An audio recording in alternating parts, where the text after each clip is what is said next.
Buenas noches. Antes que nada, muchas gracias a todos por su atención, por tomarse este tiempo para continuar el penúltimo módulo del diplomado en hormonas bioidénticas. Pues primero darle las gracias a Jacqueline por el gran detalle. Hoy es mi cumpleaños, otro más, no digo el número, y estoy muy agradecido por las bendiciones y por todos los buenos deseos que me han enviado. Y así como el pastel que estuvo delicioso, ojalá ya podamos compartir algo semejante en la reunión de la graduación. Y hoy vamos a hablar de un tema muy especial. Es un tema de actualidad, un tema de mucha demanda, pero que todavía pues existen muchos tabúes al respecto, mucha ignorancia por parte también tanto del sector salud como de la población general respecto al uso de testosterona en el caso de la andropausia y también del uso de la testosterona en el caso de la mujer. Realmente esta es una de las terapias que nos ha dado mayor satisfacción a los que hacemos terapia hormonal bioidéntica desde hace muchos años, porque en el caso de la menopausia, y ahorita vamos a hablar un poco sobre eso, la testosterona ha venido a revolucionar realmente el bienestar y la salud de las mujeres. Y en el caso de la andropausia, pues se ha visto que no solamente influye en el aspecto sexual, sino en cada uno de los órganos y sistemas que tenemos que mantener funcionando siempre en relación a la salud sexual, lo que es cerebral, físico, mental y sistema inmunológico, cardiovascular, etcétera. Ya verán ustedes en el transcurso de la plática cómo la testosterona tiene múltiples beneficios para la salud y la longevidad. Bien, entonces vamos a comenzar este módulo de menopausia. Como quiera, ya saben que estamos conectados también a través del WhatsApp, del grupo de terapia hormonal. Y Jacqueline les hizo llegar hoy en la tarde lo que son las presentaciones y unos algoritmos para hombre y mujer con el uso de pellets de hormonas bioidénticas, los cuales vamos a revisar más tarde y ojalá los tengan ahí a la mano para ir revisando cada uno de los parámetros.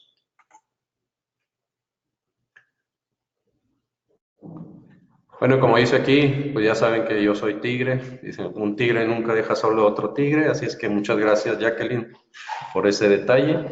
Esperamos seguir compartiendo los siguientes años, sepan cuántos, pero en conjunto con todos ustedes. Todo esto en beneficio de la salud y la longevidad. Y bueno, la andropausia, pues es todo un universo para ser tratado de manera integral.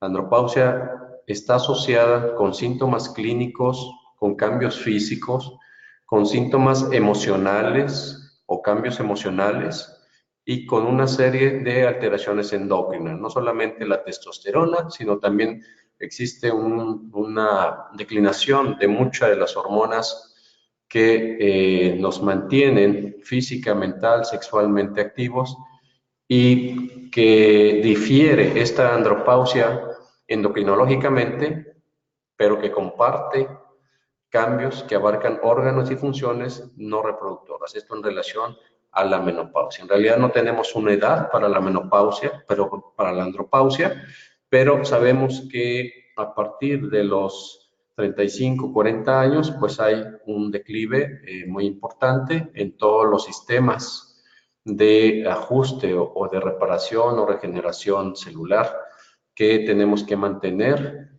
funcionando. Y durante esta etapa de la vida del hombre, pues tenemos una serie de pérdidas que finalmente nos llevan a este síndrome de fragilidad que todos tememos, que nos puede inclinar la balanza hacia las enfermedades crónico-degenerativas y obviamente hacia la incapacidad y a la muerte. y por lo tanto pues hay que ir ajustando a medida que vamos observando estos cambios y sobre todo anticiparse a ellos los niveles hormonales que nos pueden dar esa opción de mantenernos mucho más jóvenes, mucho más sanos a través del tiempo.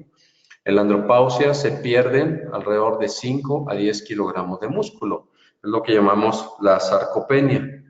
Una de las hormonas más importantes que están implicadas es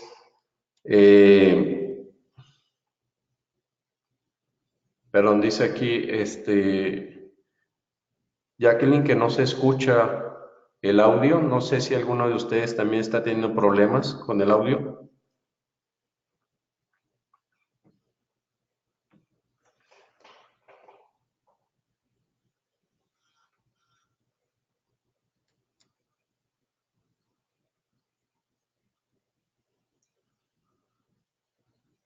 Muy bien.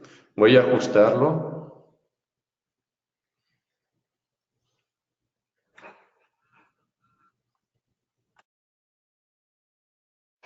¿Ahora se escucha bien? No, perfecto. Entonces, si quieren, comenzamos nuevamente para que los que perdieron el audio no tengan pérdida del detalle. ¿Ok? Perfecto. Voy a devolverme un poco entonces. Les decía que la andropausia es una etapa muy importante en el hombre que cursa con una serie de cambios, tanto en el aspecto físico, mental, sexual, y que involucra una serie de alteraciones que va disminuyendo o mermando la calidad de vida de los hombres y que por lo tanto influye tanto en la salud como en la longevidad. Y esto es pues un recordatorio de lo que somos acá, somos tigres y un tigre nunca deja solo a otro tigre, ¿verdad? Ya espero verlos a todos con su camiseta próximamente ahí en Lima. Gracias, Jack. Bien, la andropausia entonces puede estar asociada con síntomas clínicos o cambios físicos, síntomas emocionales o cambios emocionales, alteraciones endocrinas y difiere de la menopausia endocrinológicamente, pero comparte cambios que abarcan órganos y funciones no reproductoras. No tenemos una etapa exacta del inicio de la andropausia, más sin embargo, sabemos que a partir de los 30, 35, 40 años, pues tenemos una serie de alteraciones bioquímicas, disminución de algunas hormonas, ya hablamos de la orquesta neuroendocrina, en este caso en el hombre es muy importante la hormona de crecimiento, la testosterona, la DHA, la misma melatonina que empieza a bajar de manera abrupta, y otra serie de hormonas que empiezan a elevarse, por ejemplo el cortisol, la misma insulina, ¿verdad? Sí, y otras hormonas que pueden estar alteradas durante este proceso de envejecimiento y que se acompaña generalmente durante la andropausia. En la andropausia entonces se pierden una serie de estructuras, especialmente aquellas relacionadas con la fuerza, con la velocidad, con los reflejos, con la capacidad de reparación y regeneración celular. Entre ellos perdemos 5 a 10 kilogramos de músculo entre los 40 y los 70 años de edad. Se pierde el 15% de la masa ósea, se pierde 5 centímetros de talla, de estatura, perdemos volumen testicular después de los 40 años, y aquí les digo siempre a los muchachos que están acá, les digo, antes era Juan Pelotas y ahora es Juan Canicas, por mencionar algo, ¿verdad? Ya saben que el bullying siempre acompaña a los mexicanos. Algo que no perdemos, sino que al contrario crece, pues es la próstata, en un 8 a 12% de los varones mayores de 40 años en forma macroscópica. La distancia eyaculatoria declina de 60 centímetros en jóvenes a 12 centímetros en la edad avanzada. Las erecciones disminuyen en frecuencia y calidad. Por supuesto, es un fenómeno muy extraño, ¿verdad? Sí, en los hombres mexicanos. El 15% de los hombres son impotentes completamente a los 70 años de edad. Que esto, pues, no impide la fertilidad. Ustedes saben que pueden ser fértiles hasta edad muy avanzada. Y entonces, uno de los mayores problemas que tenemos, debido a los aspectos culturales, es precisamente esta disminución en la erección, en la fuerza de estas erecciones y en la calidad de las mismas, así como la respuesta a los estímulos sexuales. Y los cambios en la conducta sexual, también que mencionamos, pues es disminución de la frecuencia coital y actividad sexual total, disminución de la respuesta sexual a los estímulos, disminución del deseo sexual o líbido, disminución de la calidad de las erecciones, disminución en el número de erecciones matinales y nocturnas, así como duración e intensidad. Y aquí tenemos un aspecto importante que es cuando tenemos que preguntar a la pareja si durante la noche presenta erecciones, si al despertar este hombre despierta con cierto grado de dureza en el pene, si hay una buena erección, o si definitivamente no hay erecciones nocturnas o matutinas, entonces puede estar indicándonos algún problema de origen vascular o origen orgánico, más que una consecuencia de un cansancio, de estrés o alguna otra alteración. En especial en los pacientes diabéticos, sí hay que hacer mucho énfasis en este punto. Y también tenemos un aumento en el periodo refractario post-eyaculación, es decir, tardamos más en volver a tener una erección después de haber eyaculado y por lo tanto nuestras relaciones se van espaciando a medida que vamos perdiendo esta capacidad de respuesta.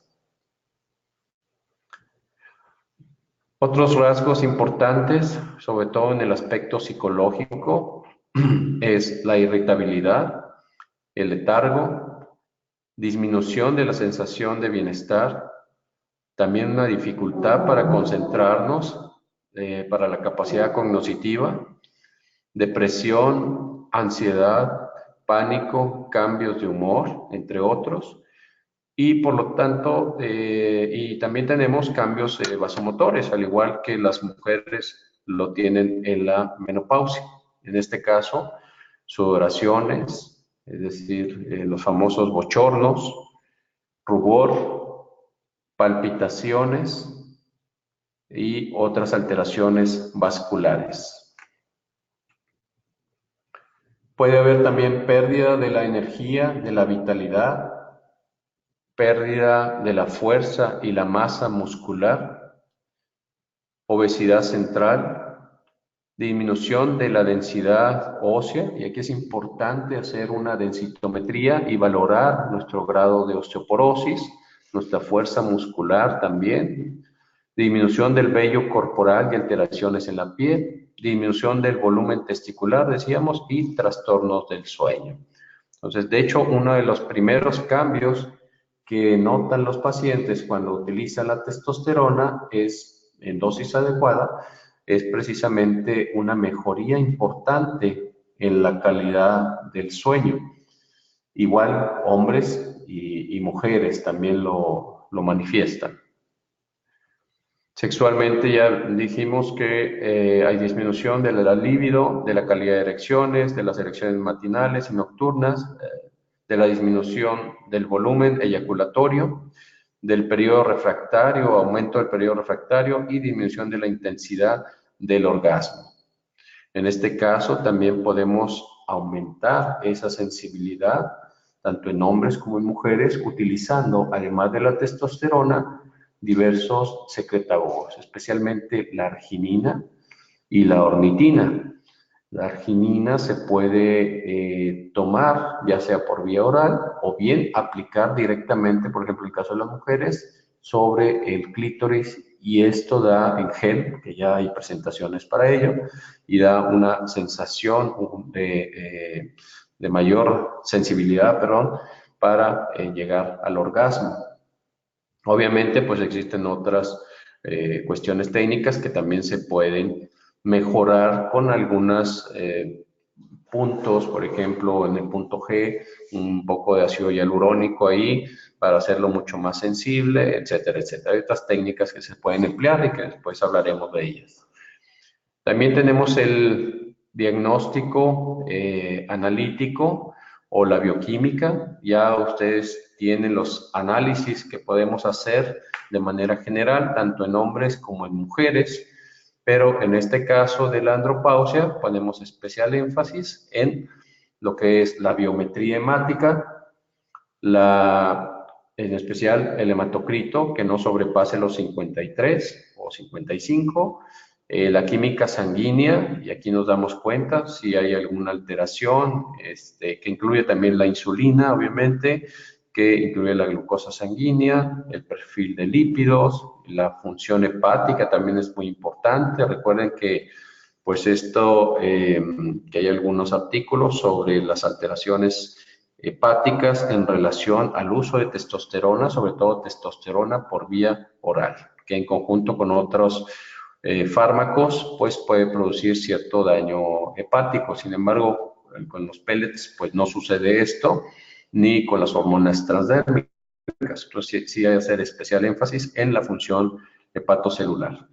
Y también tenemos el antígeno prostático específico, que después vamos a ver cómo se valora para definir la dosis y el tipo de hormona que queremos utilizar, así como la vía de utilización. Yo les complemento siempre con antígeno carcinoembrionario, en especial pues aquellos pacientes fumadores, porque también nos puede detectar de cierta manera cánceres ocultos, sobre todo en sistema gastrointestinal, en lo que es pulmón y en el caso de la mujer, pues ovarios, úteros, mama, etcétera. Entonces, siempre complementar también con estudios de gabinete, que si podemos hacerlo, y también dentro del diagnóstico analítico hormonal, pues ahí vamos a tomar en cuenta lo que es la testosterona, tanto la total como la libre, la DHA, que es la forma activa, la testosterona libre, y solamente representa el 2% de toda la testosterona en nuestro cuerpo.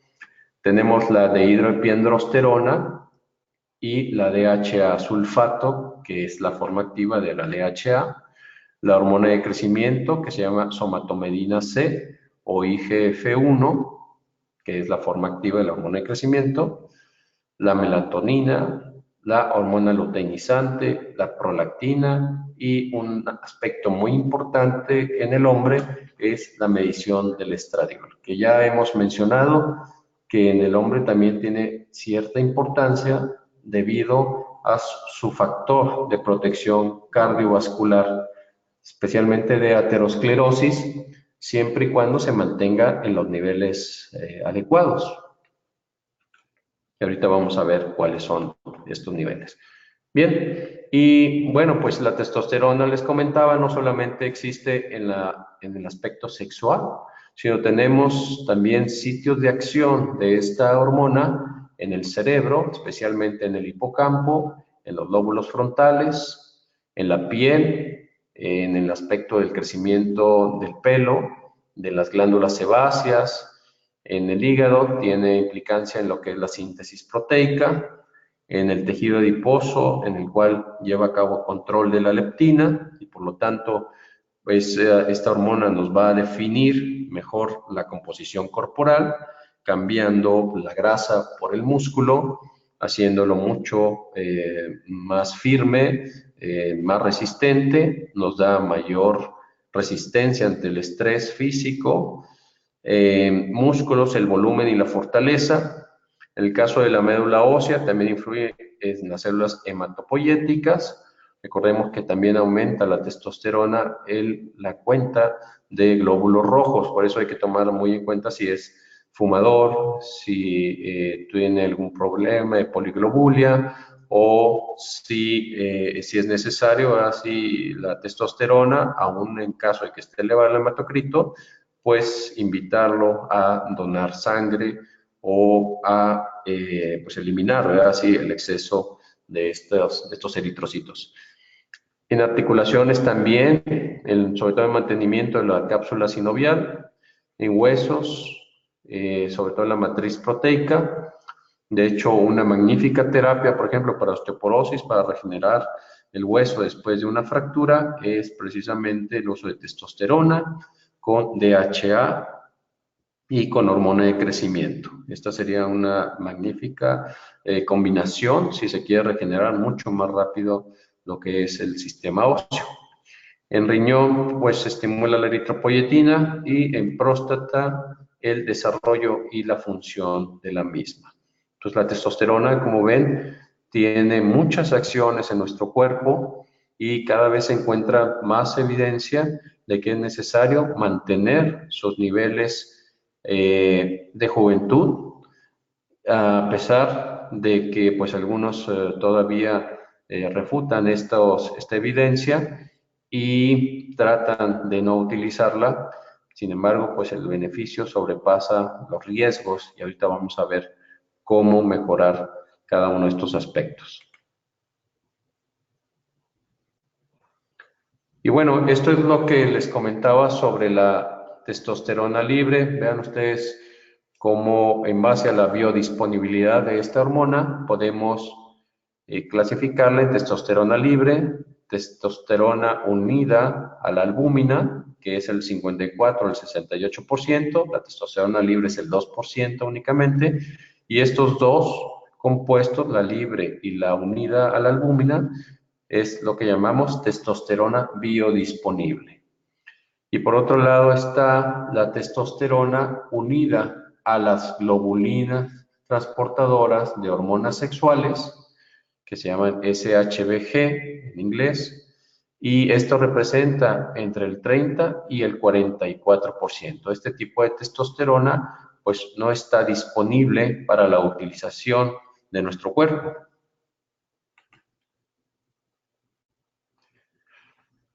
Dentro de las pruebas para testosterona, pues tenemos testosterona libre, que en el hombre va de 80 a 300 picogramos por mililitro, en la mujer de 1.1 a 6.3, y la biodisponible va de 120 a 600 nanogramos en el hombre y de 2 a 20 nanogramos en la mujer. Como quiera, ya creo que Jacqueline ya les pasó lo que son los valores de laboratorio, son varias páginas con todos los valores en picogramos, nanogramos, etcétera, para que ustedes tengan a la mano esta información.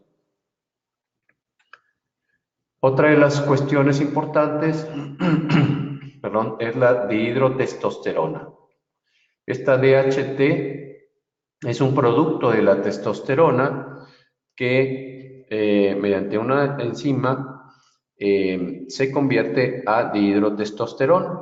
Esta DHT es más potente que la testosterona y es la causante de crecimiento prostático y es la causante también de la caída del cabello en el caso de la alopecia androgénica. Entonces, después vamos a hablar un poquito más sobre este aspecto y cuáles son los inhibidores de esta dihidrotestosterona. Por ejemplo, uno de ellos es el crucíferos, brócoli, coliflor, colo de Bruselas, etcétera, dentro de un compuesto que se llama indol 3-carbinol, cuya dosis es alrededor de 200 miligramos diarios. Esto puede inhibir la conversión de testosterona a DHT y por lo tanto evitar los efectos secundarios sobre estos órganos que acabo de mencionar. La dosis, y esto no siempre necesita medirse, aparte que es mucho más cara que la testosterona total, la testosterona libre en el caso del laboratorio, pero sus niveles van de 30 a 85 nanogramos por decilitro y 4 a 22 nanogramos por decilitro en el caso de las mujeres. El caso de estradiol en el hombre específicamente va de 15 a 45 picogramos y el nivel óptimo es de 15 a 25 picogramos por mililitro. En realidad, no se debe dejar caer al estradiol hasta niveles de 0 y no se debe dejar sobrepasar más de 35 picogramos por mililitro. O sea, lo ideal en la literatura está descrito entre 13 y 25 picogramos por mililitro como valores ideales, porque por debajo, por arriba de estos, se asocia a mayor riesgo cardiovascular, especialmente a lipoperoxidación de la íntima por la LDL partícula pequeña.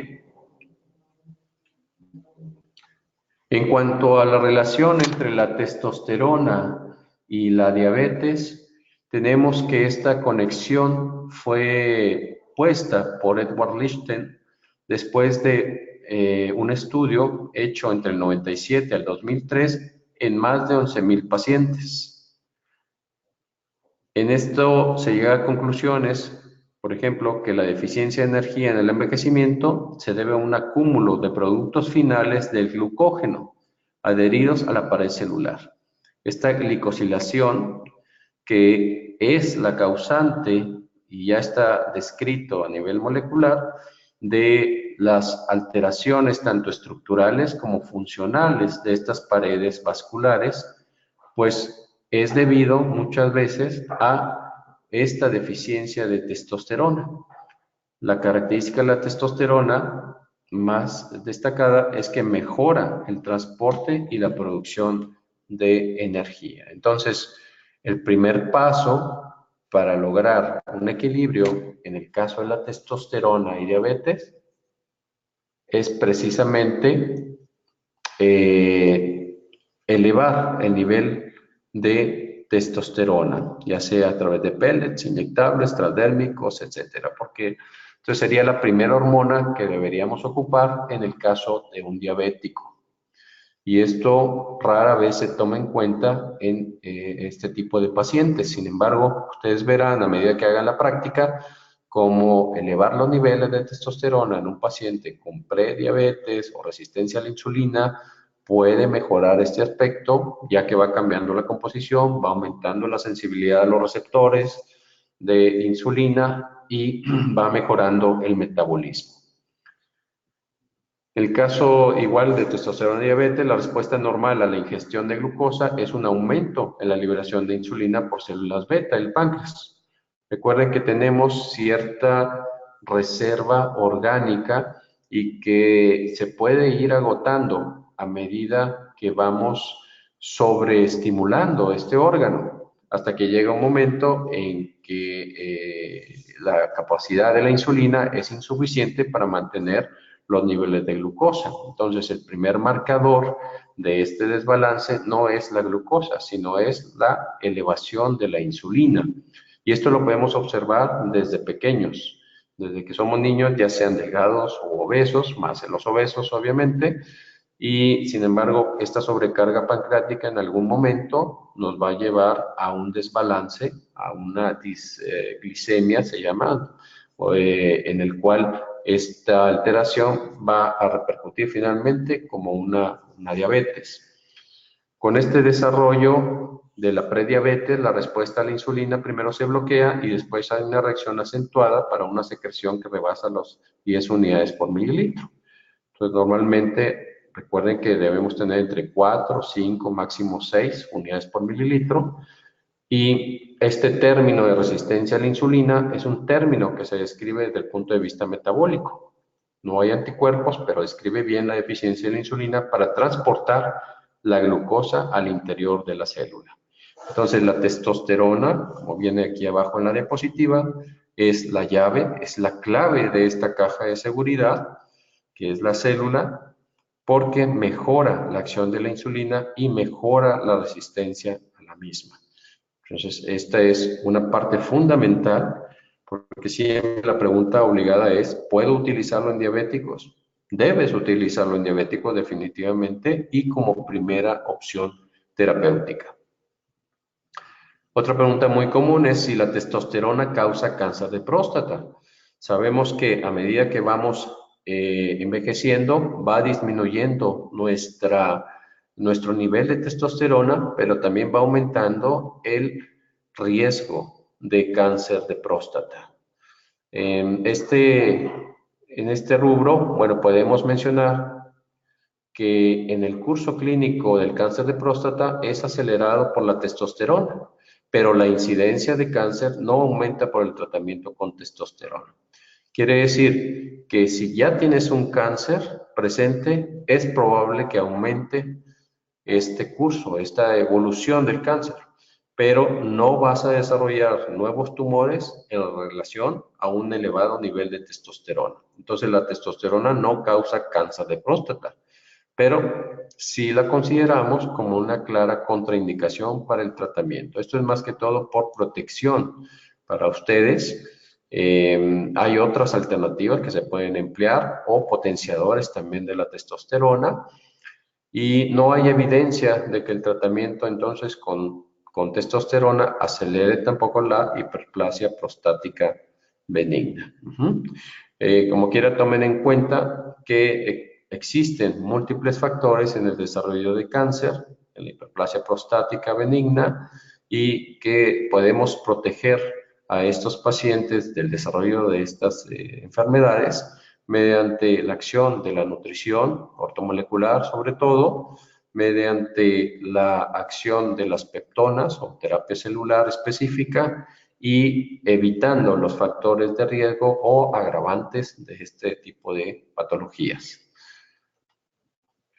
En cuanto a los métodos de tratamiento, pues tenemos que existen múltiples vías que podemos utilizar, desde inyecciones intramusculares, desde tabletas por vía oral en caso de un decanoato, pellets que serían subcutáneos, vía transdérmica que existen cremas, jalea escrotal o bien los parches de testosterona.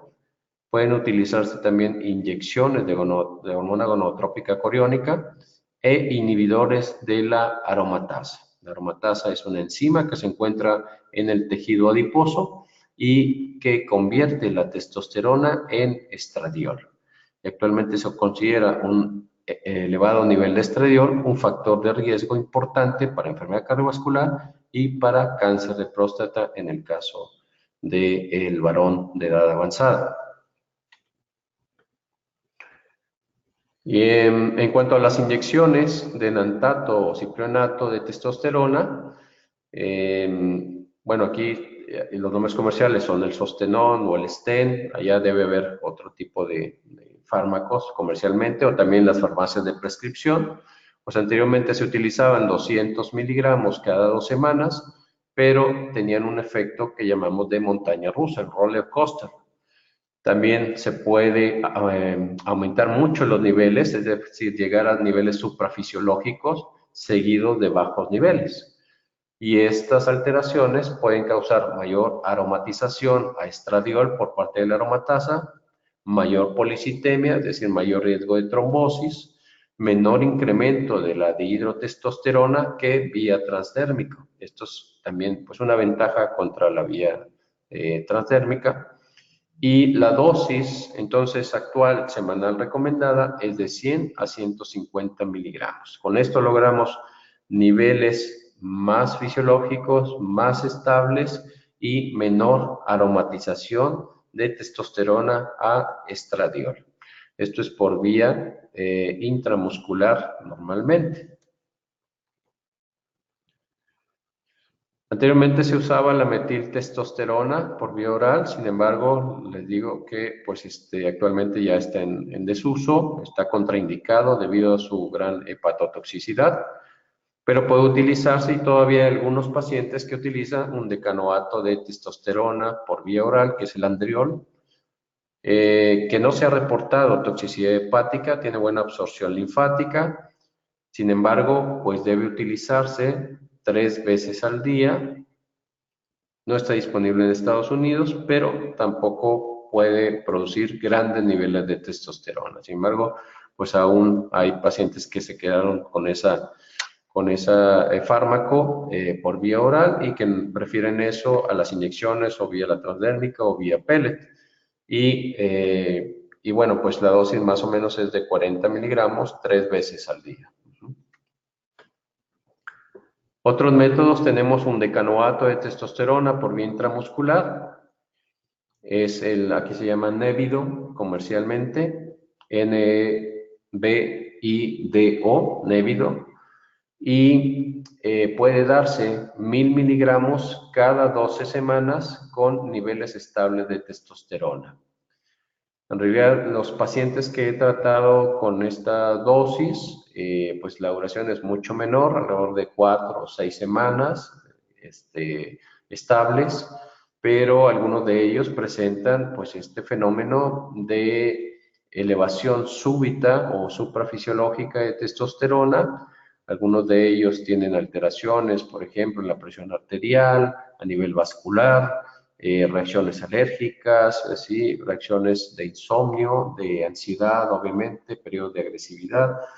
Entonces, sí hay que tenerle un poquito de respeto al undecanoato a dosis de 1000 miligramos, porque pues su efecto, estamos recordando que es en personas que han tenido guardados o disminuido este nivel de testosterona, a veces por décadas, y súbitamente hay una elevación, lo cual causa una alteración, no nada más en el nivel de andrógeno, sino también en otro tipo de hormonas, especialmente aquellas relacionadas con la suprarrenal y con las hormonas tiroideas.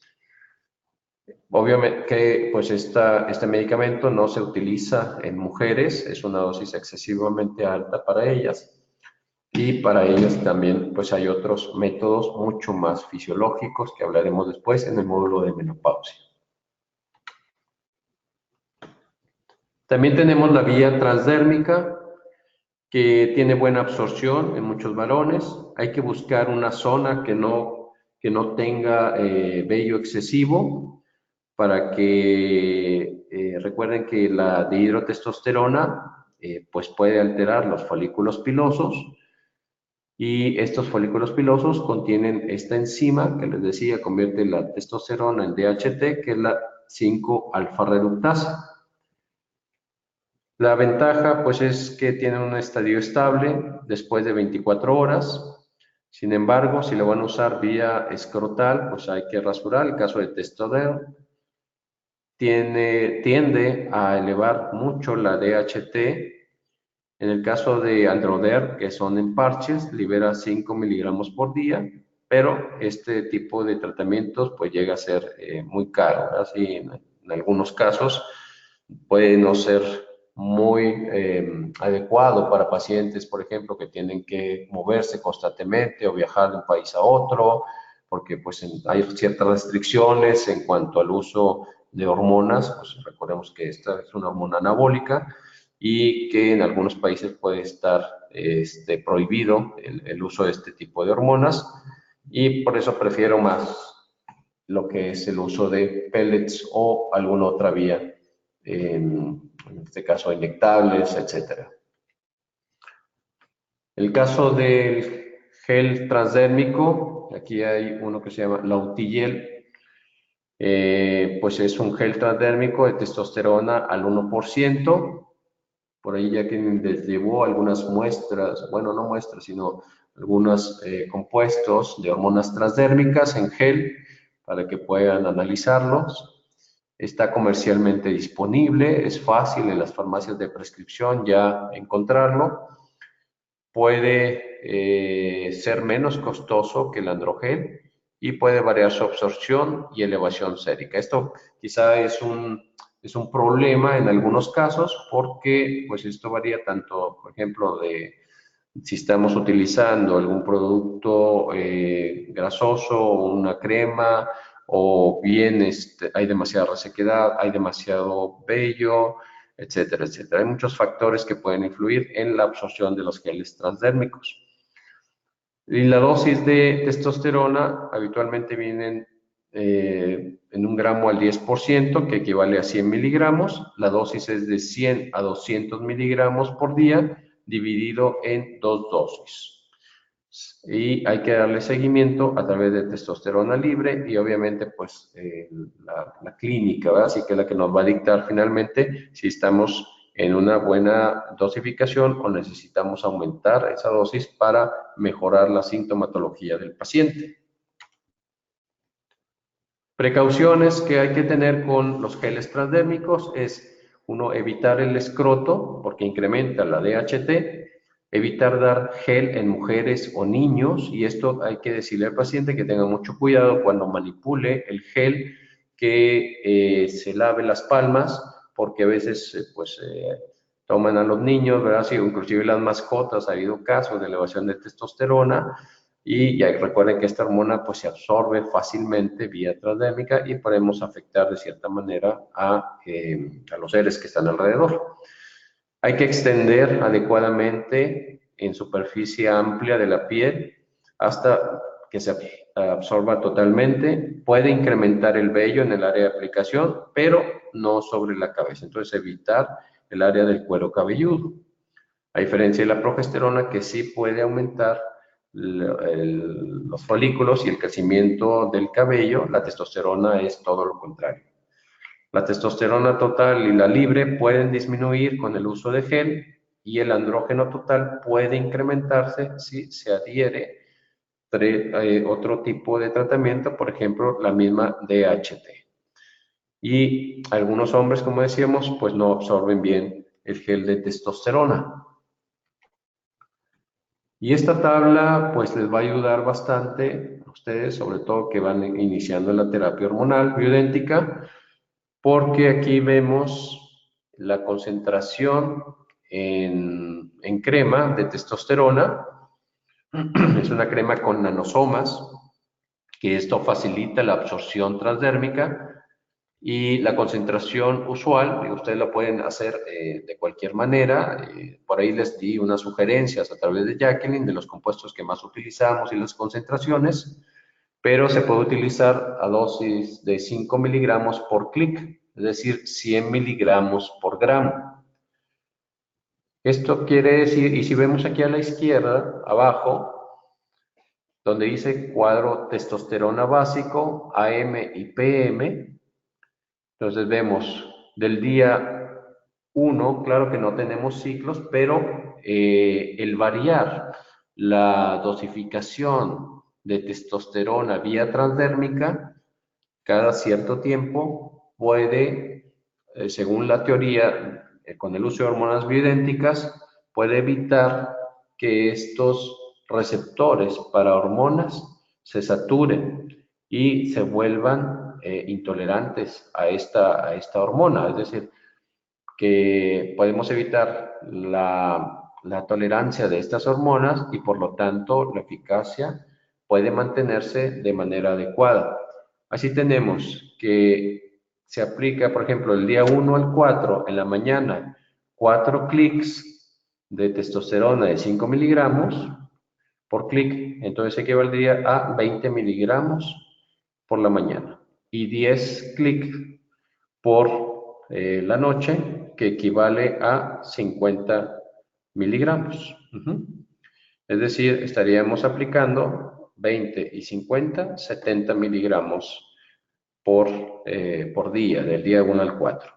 Y así sucesivamente cada uno de ellos.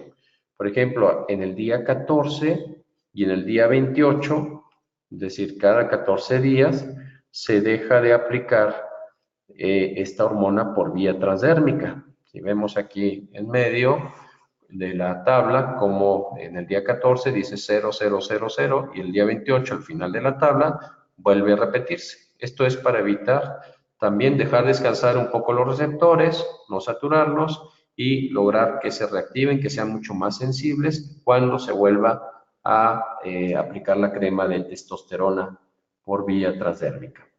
Bien, entonces esta tablita yo les sugiero que la impriman, que la tengan ahí a la mano. Cada laboratorio, y ustedes lo pueden pedir en la concentración que ustedes deseen, pero cada laboratorio les va a dar cierta sugerencia del uso, del número de clics que se deben emplear en base también a sus estudios clínicos de cada compuesto. ¿Y dónde se puede aplicar esta crema? Pues usualmente la recomendamos en lo que es vía ingle, es decir, en la cara interna del muslo, no en el escroto, en lo que es en la parte baja de la espalda, lo que es las corvas o la parte posterior de las rodillas. Y hay un sitio donde se ha estudiado y que se puede absorber mucho mejor y es en la frente. No en el cuero cabelludo, sino en la frente. Entonces, puede utilizarse también en estos sitios donde no exista mucho vello, de preferencia áreas no expuestas al sol, pero sin embargo, pues la frente siempre está así y presente, y evitar algunas áreas, por ejemplo, las palmas, evitar lo que son áreas cercanas a los ojos o evitar el área genital. De esta manera podemos untarlo, dejar que se seque por la mañana y por la noche después del baño, aplicarlo y esperar a que se seque nuevamente para tener contacto con otras personas. Tenemos otros métodos de tratamiento, por ejemplo, inyecciones de gonadotropina coriónica. Esta en especial me ha resultado muy eficaz en el caso de personas que desean, obviamente, mantener la fertilidad, que tienen bajo conteo espermático y que, por ejemplo, quieren aumentar el volumen del semen, también les puede ayudar. La maca, por ejemplo, sería un gran apoyo desde el punto de vista natural, la maca peruana. Y en el caso de inyecciones de gonadotropina coriónica, sabemos que es una hormona polipéptida producida por la placenta. Existen las subunidades alfa y beta, y lo que es la subunidad alfa es esencialmente idéntica a la subunidad alfa de la hormona luteinizante y la FSH. Por lo tanto, tiene una fuerte implicación en lo que es la fertilidad, especialmente en la maduración y en el número de espermas. Por lo tanto, lo utilizamos en personas que desean mantener la fertilidad, aunque les puedo decir que en las personas de edad resulta una respuesta que en ocasiones es espectacular en cuanto al número y calidad de erecciones, en el caso de las personas de edad avanzada, sin el riesgo de las inyecciones de testosterona. Entonces, si no existe falla en la célula de Leydig, puede tratarse el hipogonadismo o deficiencia de testosterona parcial con inyecciones de gonadotropina coriónica. La dosis varía entre 2.000 a 5.000 unidades por semana por vía subcutánea. No hay disminución en el tamaño testicular o el conteo espermático y puede usarse en conjunto con la testosterona. Entonces, hay ciertos esquemas de tratamiento. Se pueden utilizar 250 unidades con ciclos de ciprionato de testosterona, ya sea semanal o de manera quincenal. Lo que yo utilizo en la práctica es el pellet más la gonadotropina coriónica, por ejemplo, cada 15 o cada 30 días. O bien, si no desean el pellet, a una dosis baja, obviamente, entonces podemos utilizar inyecciones, el Sostenón o el Sten de 100 miligramos una semana, la otra semana 2.500 unidades de gonadotropina coriónica y la próxima semana volver a la testosterona. En el caso de los inhibidores de la aromatasa, podemos utilizar el anastrozole, que también ya existen los pellets de anastrozol, que comercialmente se llama Arimidex, y este es un inhibidor de la aromatasa de cuarta generación.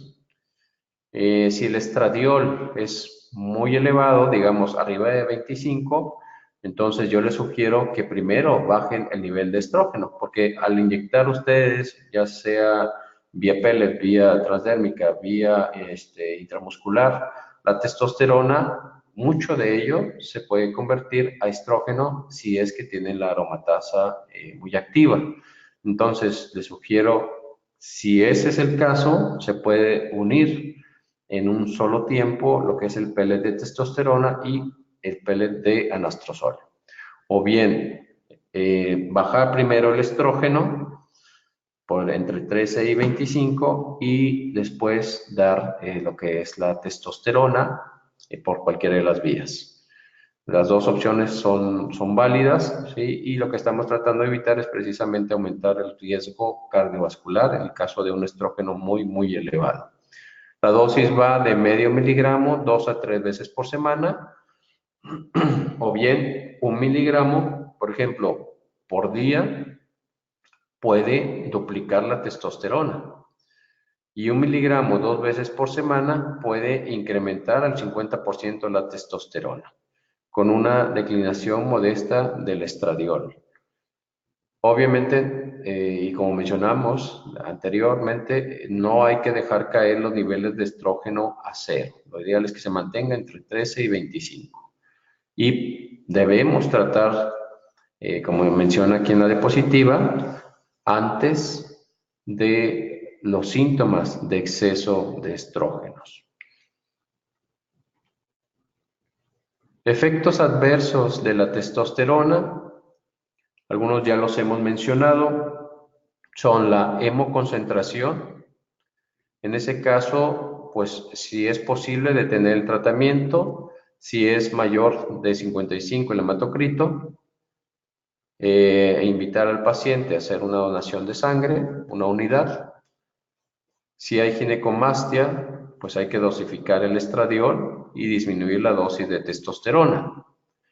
Por supuesto que esto estamos hablando en el caso de vía intramuscular, vía transdérmica, etcétera. En el caso de pellet, pues ya no es posible, hay que esperar a que estos efectos disminuyan o contrarrestarlo. Por ejemplo, si hay exceso de estradiol y está elevado, está muy elevado, pues a usar el anastrozole, el arimidex, los crucíferos, los mismos carotenoides pueden ayudar a disminuir el exceso de estradiol y otras terapias.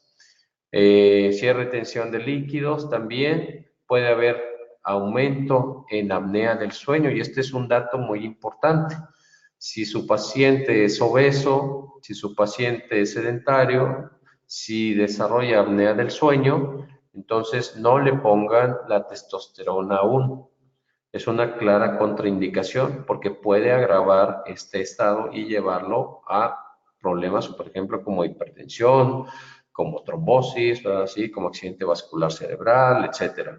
Entonces, sí es importante hacer un buen análisis, una buena historia clínica, una exploración física y descartar cualquiera de los problemas que pueden agravarse por el uso de testosterona. Hay que revisar al paciente, checar si tiene un buen desarrollo testicular, si el desarrollo de genitales o de vello también es el adecuado, ya que es posible que con el uso de testosterona disminuya el tamaño testicular y disminuya la cuenta espermática. Todo esto lo tiene que saber el paciente y, si es posible, pues firmar la hoja de consentimiento informado para que, para protegerse, sobre todo ustedes desde el punto de vista legal. En el caso de la mujer, la testosterona pues es necesaria para la sensación de bienestar. Aumenta la libido y de una manera impresionante. Las mujeres se sienten muy bien, tienen un fuerte deseo sexual, mayor lubricación, mejor desempeño, la dispareunia prácticamente desaparece y también la sensación de bienestar con su pareja también mejora importantemente. Hay aumento de la libido, sensibilidad de clítoris y de los pezones. La testosterona usualmente la encontramos disminuida en la peri y en la menopausia. La composición del cuerpo también cambia radicalmente, mejorando la firmeza, en este caso de los músculos, disminuyendo el tejido graso, sobre todo en el abdomen. En el caso de la testosterona disminuida, pues se asocia a una menor densidad ósea, por lo tanto es indispensable para mantener una buena densidad y fuerza de los huesos. La DHA puede aumentar la testosterona, ya lo mencionamos anteriormente. En el caso de los andrógenos, el que más se eleva en el caso de la mujer, pues es el androstenediol, es el andrógeno más potente. Por eso su estimulación sexual es mucho más elevada en el caso de la mujer que en el hombre. Los ovarios proveen la mitad de la testosterona en la mujer y en postofarectomía el tratamiento con testosterona mejora la función sexual y el bienestar psicológico. Es decir, está muy demostrado que la testosterona juega un papel fundamental en el bienestar, en la salud y en la función sexual en el caso de la mujer. Ahora, ¿cómo vamos a dosificar los pellets? En el caso de los hombres, pues la dosis habitual es entre 600 y 1200 miligramos.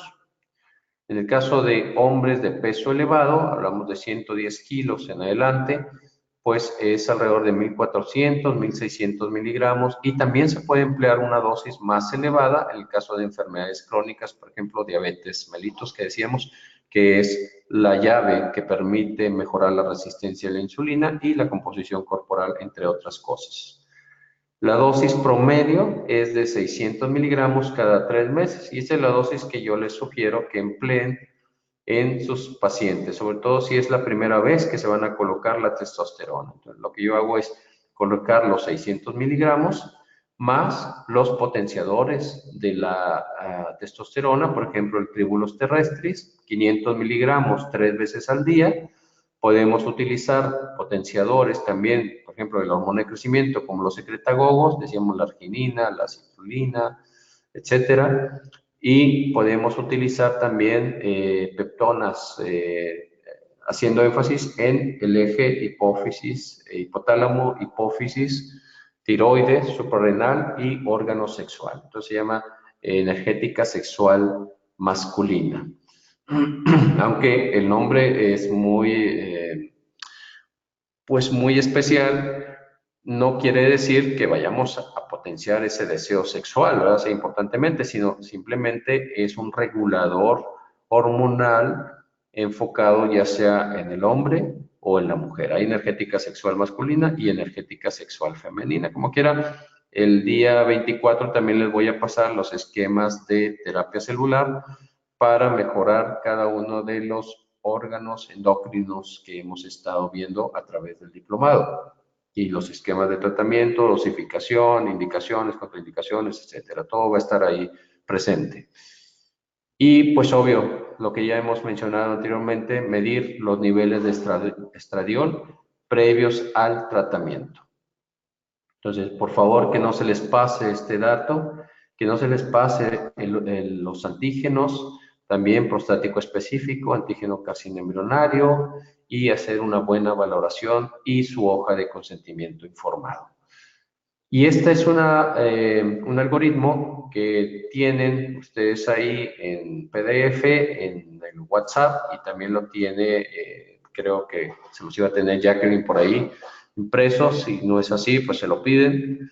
Y estos algoritmos les van a ayudar para la decisión, para la toma de decisiones en cuanto a la dosificación y en cuanto al manejo de efectos secundarios. Aquí nada más viene el algoritmo en general, pero en sus hojas vienen descrito cada uno de los problemas y las soluciones en concreto.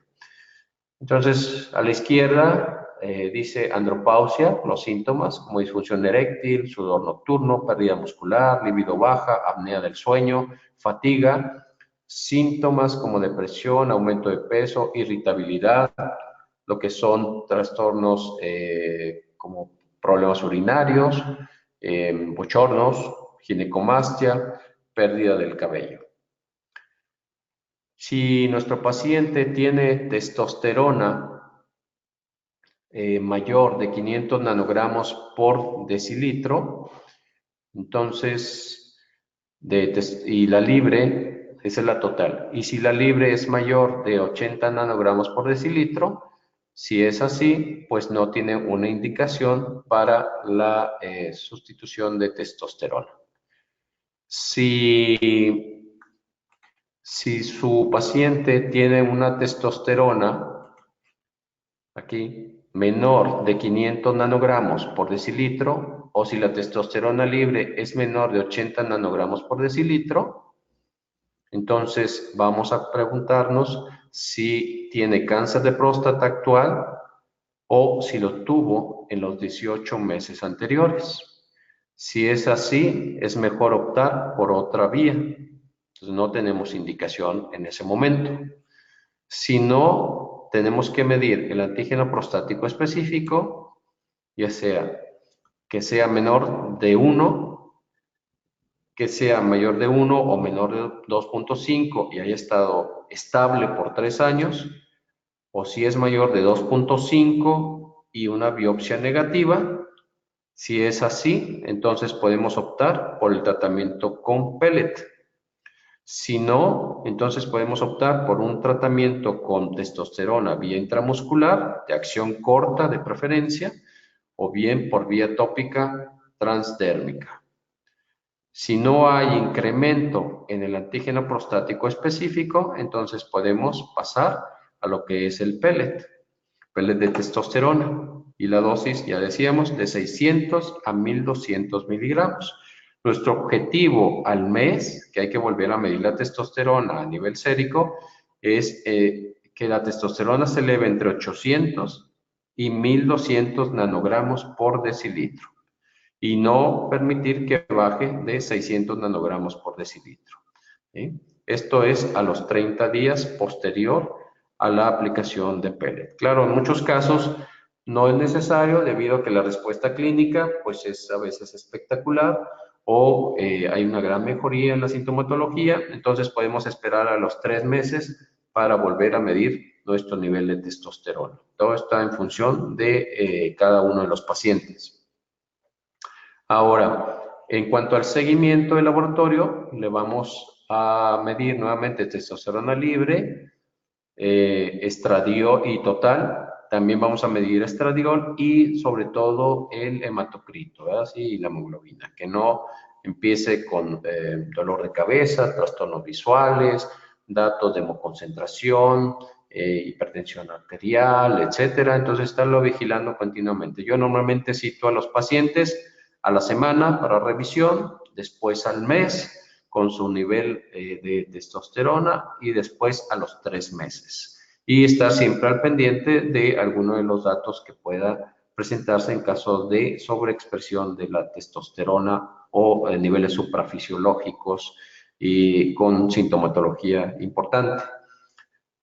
Y en efectos colaterales, decíamos, bueno, una de las complicaciones que puede surgir, pues el más común, que ya lo mencioné en algún módulo, es el dolor, un poquito de seroma, que generalmente se resuelve solo, pero el dolor puede persistir, entonces podemos dar un analgésico con confianza y con horario. Si hay infección, que es extremadamente raro en el sitio de inserción, a menos que sea un diabético mal controlado, o algún inmunosuprimido, ¿verdad? Sí, o algún otro tipo, o hubo mucha manipulación, etcétera. Entonces vamos a aplicar clindamicina, en este caso por vía oral 3 veces al día por 7 días, o bien por vía tópica en forma de crema.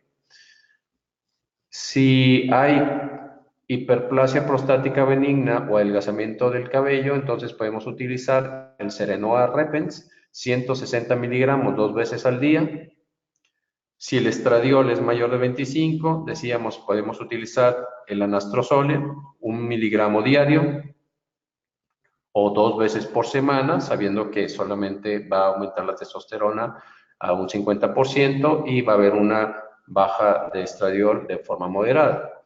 Si el hematocrito es mayor de 53, entonces donar sangre. Si hay acné, podemos utilizar espironolactona al 5% por vía tópica.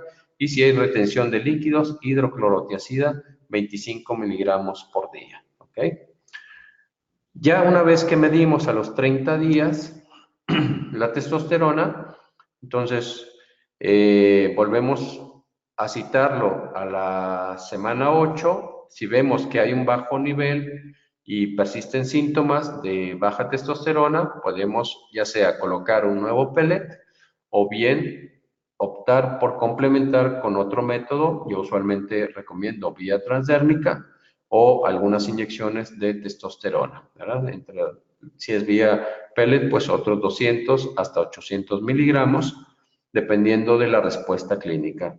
Claro, lo ideal es utilizar la mínima dosis, que en este caso sería de 600 miligramos, más potenciadores de la testosterona, que ya los mencionamos, más la terapia nutricional, más la terapia celular.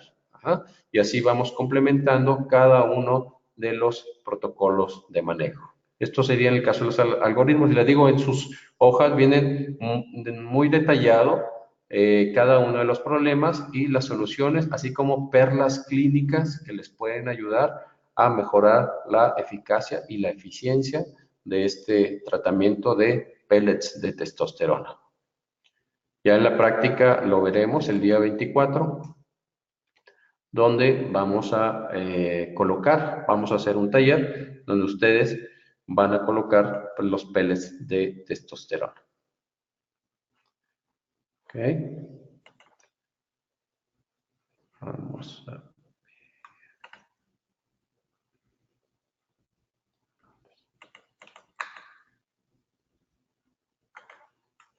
Muy bien. Este es el módulo que corresponde a andropausia. Entonces, si tienen alguna pregunta o continuamos con el otro módulo y vemos al final las preguntas para que ustedes puedan tomar toda la información. Creo que ya tuvieron oportunidad de revisarla durante la tarde, pero si hay alguna pregunta podemos ir apuntándola aquí en el WhatsApp y de esa manera vamos respondiendo cada una de ellas. ¿Okay? Entonces, en el caso de la menopausia, pues este también es muy interesante, es de todos los días, obviamente. Vemos mujeres en esta etapa de la vida con muchos problemas, como ven aquí las caritas. Un día pueden estar felices, otro día molestos y otro día muy, muy enojadas. Entonces, la menopausia representa a veces un mayor problema para el marido que para la misma mujer que está sufriendo esta etapa de la vida. Y bueno, pues vamos a revisar aquí algunos aspectos en relación al manejo integral de esta etapa tan crítica de la vida que en ocasiones y desgraciadamente cursa con cáncer, por ejemplo, cáncer de mama, de útero, etcétera, y pues merma mucho la calidad de vida de las personas. Igual que la andropausia, la reposición hormonal no debe ser solamente dirigida en el aspecto sexual. Antes se pensaba que nada más los estrógenos y la progesterona tenían papel en esta etapa de la vida. Sin embargo, ahora sabemos que es una endocrinopatía con alteraciones morfológicas muy evidentes en ocasiones, alteraciones funcionales, alteraciones hormonales y alteraciones en los órganos blancos. Recordemos que estas hormonas esteroideas derivan todas de lo que es el colesterol. Y como viene ahí a la izquierda en la diapositiva, lo que es la insulina juega un papel importante ya que altera todo este árbol esteroideo. Entonces, lo primero que hay que tratar para el balance, el equilibrio, el funcionamiento perfecto de la orquesta neuroendocrina es precisamente disminuir la resistencia a la insulina, que es uno de los primeros datos que puede hablarnos de que ya existe una cascada, una caída en este árbol hormonal y que hay una inflamación subclínica que está destruyendo nuestras células, las células tanto productoras como órganos blancos, y un desbalance hormonal muy, muy complejo. El colesterol, entonces, se produce la pregnenolona, que decíamos es la hormona relacionada con la memoria, que curiosamente en los textos de menopausia no se mencionaba ninguna alteración en relación al sistema nervioso. Ahora sabemos que existe una fuerte conexión entre los estrógenos, la progesterona, la misma testosterona y esta hormona que es la pregnenolona. Yo les puedo asegurar que el 95% de los pacientes que vemos en consulta requieren una dosis importante de pregnenolona para mantener estable su sistema nervioso, para mantener el estado antiinflamatorio y para mejorar también muchas de las funciones sexuales. La pregnenolona es la hormona de la creatividad, decíamos de los colores, también son mucho más vívidos, de las relaciones sociales, y cuando damos tratamiento de menopausia, en conjunto con la DHA, que es una combinación excelente para las mujeres que tienden a la depresión, en el caso de la menopausia, que tienden a la pérdida de la memoria, la falta de concentración, inflamación articular, etcétera. Entonces, la dosis habitual que yo recomiendo a mis pacientes es de 25 miligramos de pregnenolona con 12.5 miligramos de DHA. En el caso de los hombres, pues también es necesaria la pregnenolona, un poquito más elevada la dosis, 50 miligramos y 50 miligramos de DHA. Pero siempre tratar, sobre todo si ya están usando el pellet de testosterona, recuerden que esta DHA se va a convertir finalmente a testosterona. Y entonces utilizar una dosis moderada vía oral, vía transdérmica y después ir aumentando conforme la clínica nos va dando la pauta. Y recuerden que también pues la testosterona se convierte gracias a la aromatasa, el tejido graso, a estradiol, que es el estrógeno más potente, estradiol a estrona y estrona a estriol, que estaría por acá. Y por otro lado, pues tenemos la progesterona, la hormona de la belleza, la hormona que contrarresta los efectos de la dominancia estrogénica y que nos protege, o más bien protege a las mujeres en el caso de cáncer, sobre todo cáncer de endometrio, cáncer de mama, ¿verdad? Sí, u hormonodependiente. La progesterona es una de las hormonas preferidas en el caso de la menopausia porque nos da esa sensación de tranquilidad, de relajación, es antihipertensivo, antidiabético, etcétera, etcétera. Ahorita vamos a revisar cada una de ellas.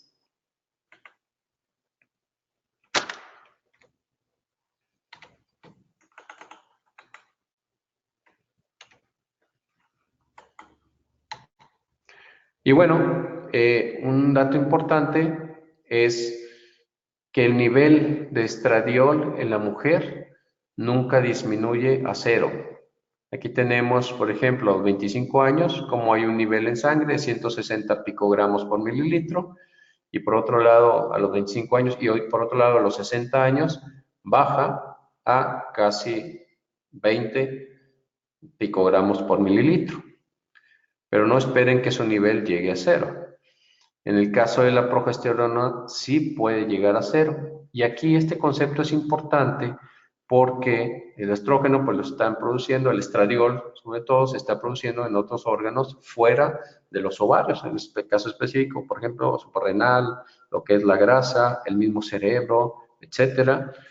Entonces puede haber o existir bajos niveles tanto de estrógeno como de progesterona, pero dominando siempre el estradiol. Entonces, la sintomatología clínica es en la perspectiva de la dominancia estrogénica. Yo les invito a que busquen un poquito más acerca de este concepto, porque muchas veces se piensa que con solo disminuir o la disminución que acompaña a la menopausia, deja de existir la dominancia estrogénica y es todo lo contrario. Y esta dominancia estrogénica puede repercutir tanto en la salud, lo que es sexual, la salud física y la salud mental de nuestras pacientitas. En el caso de la testosterona, pues también se ve disminuido importantemente el nivel, tanto en mujeres jóvenes, que es de 400 picogramos por mililitro, a mujeres de 50 años, que llega a no más de 100 picogramos por mililitro. Decíamos, la testosterona es la hormona del deseo en el caso de la mujer. La deficiencia de estrógenos, pues también tiene gran importancia en esta etapa de la vida. Tenemos síntomas tanto mentales, emocionales, por ejemplo, fatiga es uno de los más frecuentes, tendencia a la depresión, disminución del deseo sexual y pérdida de la memoria. Síntomas físicos de deficiencia de estrógenos, tenemos los famosos bochornos, los cambios vasomotores, tosis de los senos o caída de senos, irregularidades menstruales, sequedad vaginal, prolapso uterino y vaginal, dispareunia, es decir, dolor a la relación, cistitis e incontinencia urinaria y artralgia y artritis. Como ven, los síntomas son muy variados y desgraciadamente son multitratados con fármacos, los cuales van disminuyendo también la cantidad de nutrientes, de enzimas, de reparación celular, etcétera, cuando el trasfondo pues es la deficiencia hormonal. y muchas veces lo agravamos con el tratamiento para cada uno de estos síntomas en lugar de reparar el terreno biológico donde tiene precisamente este desbalance que nos lleva a una menopausia con una baja calidad de vida. En cuanto a los síntomas físicos, pues existe palidez, hundimiento de cara, sequedad de los ojos y de boca, arrugas en el labio superior y ángulo de los ojos, es decir, famoso código de barras, y lo que son las patitas de gallo, micromastia, caída de los senos, piel seca y deshidratada, sequedad vaginal, atrofia de endometrio y distensión y flacidez abdominal. Y esta tabla pues es muy semejante a las que hemos estado revisando en relación a las hormonas bioidénticas, donde vemos una concentración de estradiol, que es una en este caso es el estrógeno que se escogió para el ejemplo, pero ustedes pueden hacer sus combinaciones. Lo ideal es que sea 80-20 de estriol con 20 de estradiol. En este caso se está colocando estradiol 0.5 miligramos por clic, es decir, 10 miligramos por gramo en crema. Y en el centro vemos el cuadro básico de estradiol y vean ustedes cómo del día que está a la izquierda, del día 1 al 5 son 8 clics, del día 6 al 8 son 12, del 9 al 11 son 14 y del día 12 son 16. Es decir, en esta etapa del día 12 al día 14 se espera pues la ovulación. Lo que se trata es de imitar lo que es el ciclo menstrual de la mujer. Y después de esta etapa, pues viene la fase progestacional, que ustedes ya saben, pues predomina precisamente la progesterona, y en ese caso se disminuye el estrógeno a 4 clics por día, 6 del día 15 al 17 y 8 del día 18 al 28. Y vuelve a repetirse, en este caso estamos hablando de un ciclo de 28 días. Pero las combinaciones pues son muy variadas. Tienen también una tabla por ahí que le pasé a Jacqueline sobre la combinación de estrógenos. El Biest es una de ellas, que les decía es 80% de lo que es estriol y 20 de estradiol.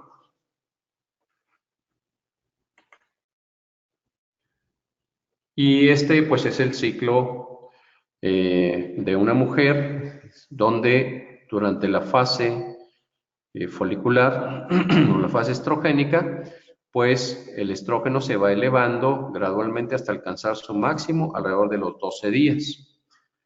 Y la progesterona se mantiene en niveles bajos.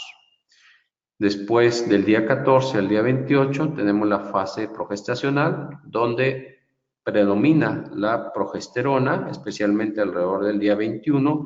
Vean cómo se elevan ambas hormonas, pero obviamente el estradiol en un nivel más bajo, y es por eso que los exámenes se prefiere, si vamos a hacer un solo día, el día 21. Si queremos saber el verdadero nivel de estradiol, pues tenemos que pedirle el día 12 y el día 14. Pero en una sola toma tenemos que esperar el día 21 en el caso de que exista ciclo menstrual. En el caso de que no existan ya ciclos, pues en cualquier momento es conveniente tomar la muestra para el nivel hormonal. Y bueno, ¿dónde se aplica? Igual, en lo que es la cara anterior de los codos, lo que es la entrepierna, lo que es las corvas en el caso de las rodillas, la parte posterior, y aplicar hasta la absorción total. Esto normalmente prescribimos lo que son los estrógenos por la mañana y la progesterona por la noche. En el caso de haber insomnio, y ahí lo van a ver en sus diagramas de flujo, en el caso de los algoritmos, como en el caso de insomnio, pues podemos dar 100, 200 miligramos adicionales de progesterona por vía oral hasta regular este problema, o bien si hay congestión mamaria, pues entonces también agregar 100 a 200 miligramos más vitamina B6, más 100 miligramos, más vitamina E, alrededor de 400 a 800 unidades diarias, y esto más aceite de prímula o de borraja, y esto puede disminuir de manera importante la sintomatología a nivel mamario.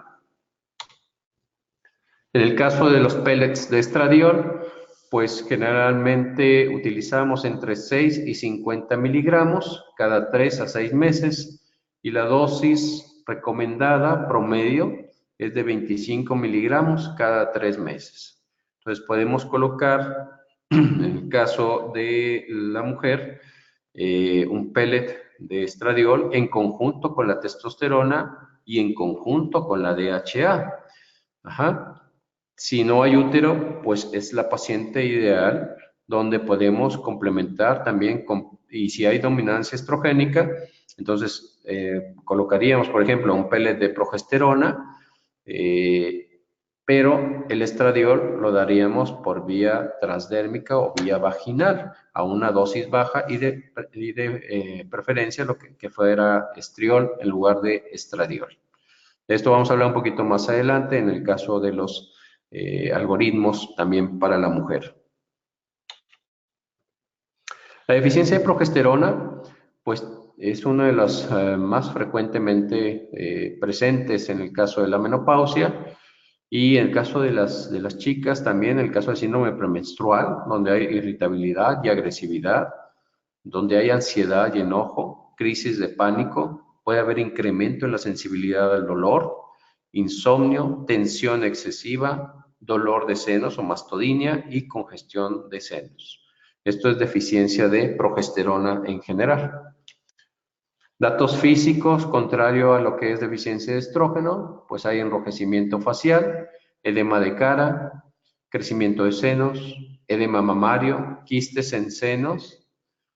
De hecho, se puede aplicar directamente en el seno la progesterona en el caso de haber enfermedad fibroquística, distensión y dolor abdominal. Muchas veces cursan con colitis, con mucho gas, ¿verdad? Y con distensión, con aumento de la grasa abdominal, hiperplasia endometrial, que decíamos la progesterona es la que protege precisamente del cáncer de endometrio, fibromas en útero y edema de pies y tobillos. En el caso de la terapia, pues preferimos vía transdérmica o vía pellet. Por vía oral no la utilizamos de preferencia porque es una forma no fisiológica. Después se pueden alcanzar dosis que son 10 a 12 veces mayores que las fisiológicas. Las fluctuaciones séricas son muy importantes. Son hormonas diferentes a lo que es las hormonas bioidénticas. Tiene una reducción, y este dato es muy curioso, una reducción del 50 al 70% de la biodisponibilidad de la hormona de crecimiento, a diferencia de lo que es las hormonas transdérmicas que pueden aumentar la hormona de crecimiento. Y acciones deleterias sobre el metabolismo de la glucosa, pueden elevar la glucosa en el caso de los pacientes con tendencia a diabetes o resistencia a la insulina, sobre la incidencia del síndrome metabólico y aumento de la proteína C reactiva con tendencia a mayor inflamación, aumento de la homocisteína que puede repercutir en aterosclerosis, en hipertensión, en accidente vascular cerebral, etc.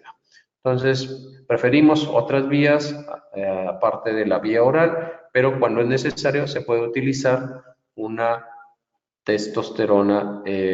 una terapia hormonal de reemplazo de emergencia, ¿verdad? Así, por ejemplo, en el caso de la progesterona que decíamos, se puede utilizar en la noche, en el caso de insomnio o manifestaciones muy claras de dominancia estrogénica.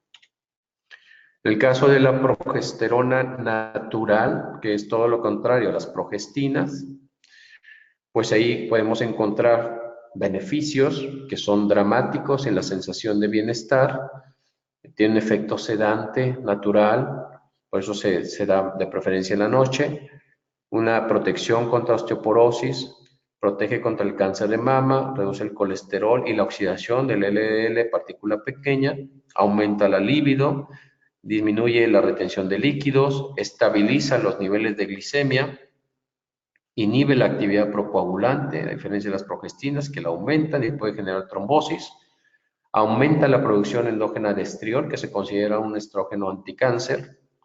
Normaliza el humor y el comportamiento y es un excelente antioxidante y protector cerebral, además de ser uno de los factores de crecimiento neuronal descritos. Entonces, la progesterona viene a cambiar lo que es la sensación de bienestar, la calidad de vida, ¿sí? La belleza en el caso de las mujeres, y mejora muchos de los aspectos cardiometabólicos de estas pacientes, aparte de su papel como protector del cáncer.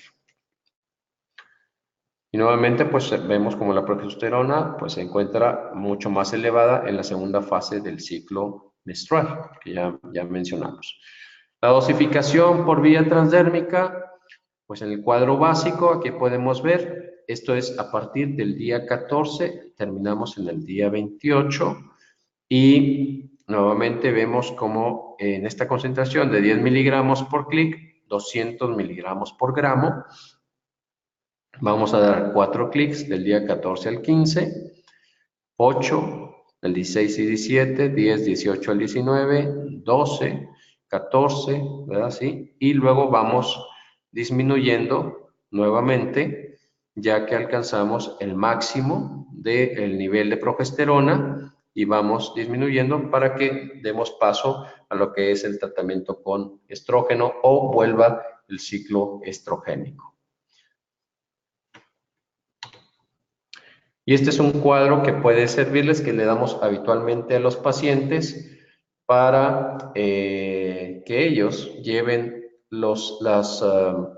el récord de la sintomatología que tienen a medida que vamos dando ya sea estrógeno, progesterona o testosterona, ¿sí? Esto es en gel, obviamente, o en crema, vía transdérmica.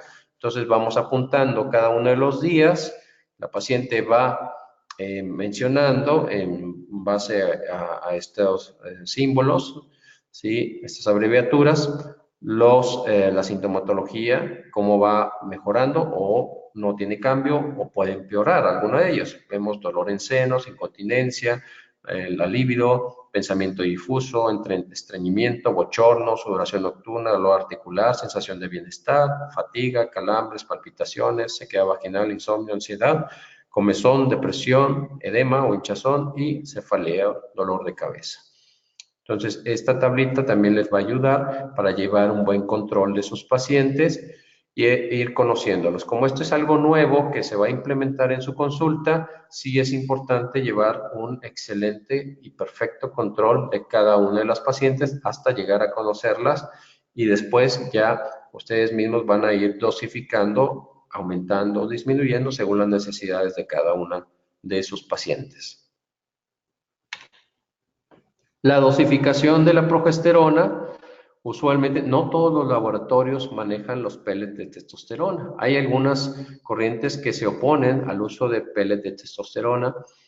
En este caso, yo sí lo utilizo debido a que la gran parte de los pacientes que vemos se comporta como una dominancia estrogénica y con una deficiencia importante de progesterona. Entonces, habitualmente preferimos mantener un nivel estable de esta progesterona y puedes complementar, si vamos a hacer ciclos de 28 días, aun y cuando ya no exista útero, porque hay quienes no están a favor de la progesterona ya cuando hay una histerectomía, etcétera, pero en este caso podemos mantener un bajo nivel de progesterona o un nivel estable de progesterona más esta utilización de vía transdérmica, sobre todo si hay una dominancia estrogénica muy importante durante todo el mes. Si llegan a utilizar entonces el pellet de progesterona, podemos hacer 25 a 50 miligramos de pellet. Lo habitual es comenzar a 25 miligramos cada 3 a 6 meses, y se puede utilizar una dosis estándar en general de 50 miligramos cada 3 meses. ¿Sí? Pero yo sugiero que si son sus primeros pacientes, pues, y no hay una dominancia estrogénica tan importante, pues pueden manejarla perfectamente con 25 miligramos cada 3, cada 6 meses, dependiendo de la duración de los síntomas también. ¿Y por qué esto pues tanta distancia? Estamos hablando de 90 días de diferencia. Pues uno es por el estilo de vida de la paciente, que puede ser, por ejemplo, una paciente fumadora, una paciente muy estresada, una paciente que tenga una dieta totalmente irregular, que use otros medicamentos que pueden estar alterando el metabolismo de las hormonas, o bien que no complementen su tratamiento, y de ahí la importancia de utilizar nutrientes, enzimas que favorezcan el metabolismo de las hormonas. Entonces, ustedes nunca deben dejar a un paciente con terapia hormonal de forma aislada. Quiere decir que siempre hay que complementar con lo que hemos estado mencionando todo el curso, con nutrición, con estilo de vida y con terapia celular o derivados celulares. En el caso de la pregnenolona, mencionamos la hormona de la memoria, de la concentración. Esta es producida por las mitocondrias, el cerebro y las suprarrenales. Sus niveles declinan, al igual que la DHA y muchas de las hormonas esteroideas, 70% aproximadamente a los 60 años. Es la hormona más abundante del cerebro. Su concentración en el tejido cerebral son de 75 a 100 veces mayor que en la sangre, y aumenta 100% la capacidad de memoria en estudio de animales. Entonces, la pregnenolona tiene múltiples beneficios, sobre todo a nivel del sistema nervioso, pero curiosamente fue hallada como y fue utilizada mucho tiempo como una hormona antiflogística, es decir, antiinflamatoria, sobre todo en artritis, artralgia y mialgia. Es un potente neuroprotector, mejora las funciones cerebrales, es un potente antioxidante, mejora la calidad del sueño, reduce la fatiga, el estrés y protege la mielina. Entonces, aquí podemos utilizar pregnenolona, por ejemplo, más ácido alfa-lipoico, en el caso de los diabéticos. Es el único compuesto antioxidante que ha demostrado que puede regenerar la mielina y se utiliza mucho en Europa. Neutraliza las toxinas cerebrales. La dosis de ácido alfa-lipoico va de 150 a 600 miligramos diarios.